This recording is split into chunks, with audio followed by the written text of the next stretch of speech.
Robert Halfon, to explain to people, we're on a building site, a construction site at Burnt Mill Academy, but this is a very important day for you. It's a very important day.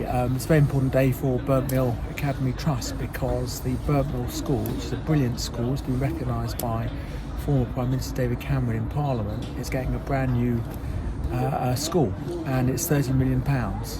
And it's been a very difficult time for the Burnt Mill Academy Trust, for the teachers, the families, because of everything that's gone on with the Sir Frederick Gibbard School. And this is a bit of light at a time when it's been very difficult, and a big bit of light because it's a brand new school that's going to take a few years to build. There's going to be temporary accommodation while the school is being built, some quality modular buildings, and I just thank the Helena Mills and all her team for everything they've done. And I worked hard to try and get the money for the school, and it's exciting for the pupils and the teachers as well, teachers and support staff. Because it was a few years ago that Helena Mills had Michael Gove down here, and she gently sort of petitioned him that they could do with the school. But you can see, even the meeting today, the people from Harlow College, the construction, there's a vision here and a sort of a roadmap as well. Well, it was really good to see Harlow College because a lot of the students who study here will go on to Harlow College, and it shows that the community working together. And I was really pleased with the builders, the people who are building this, because they are determined to employ apprentices as well, and that's really good news because that will be jobs for skill training for Harlow's young people. And so I hope very much that I'll be able to come again and see some of the apprentices being employed to build the new school. BMAT is the umbrella organisation that has SFG. Next week, a meeting with the Minister. What do you hope that people will get out of that meeting? So, from every part of me inside, I apologise to all the parents and the teachers for what has gone on. It should never have happened. And I have been working day and night for many weeks, having meetings with officials, meetings with the school's building minister about this, to try and get things speeded up and everything sorted. There's been one bad luck after another. The school was open again and then the power cables were stolen. It's literally one thing after another. But we're determined to get it right. And I felt that the school's building minister needs to come and answer the questions from the staff and the parents, and that's why I asked her to come, because I want to make sure that the parents have a chance to express themselves, how they feel, and the staff as well, and try and get some answers which is absolutely right for them to do. It's a cold day today, Robert, and people's energy bills are going to go up in January.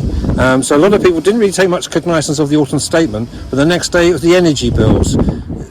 What's your message to people in Harlow? Well, the good news is that the government have already spent about £100 billion trying to cut energy bills. That's the average family getting about £3,300 to help with energy bills.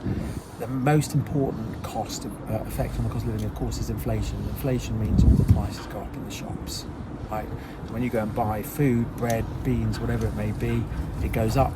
Inflation is been halved, and that's really important. But the other thing that the government are doing, not just to help you with the cost of living, by the way, separate to all that, there's £1 billion that's gone to local councils, but they've also said they're going to cut taxes, so people, particularly on lower earnings, will have their will be able to have a tax cut on their national insurance of what they pay of 2p. There's tax cuts for those who are self-employed, of which there are many in Harlow, and there's business rate freezes for all our shops and retail, and that's really important as well because they also have to pay costs, and if they pay costs and the costs go up, that means the costs go up for the products in the shops for the customers. So at every level, in terms of help for the cost of living, benefits are going up as well by over 6%, which is good news for those on the lowest incomes. There's tax cuts for the lower earners.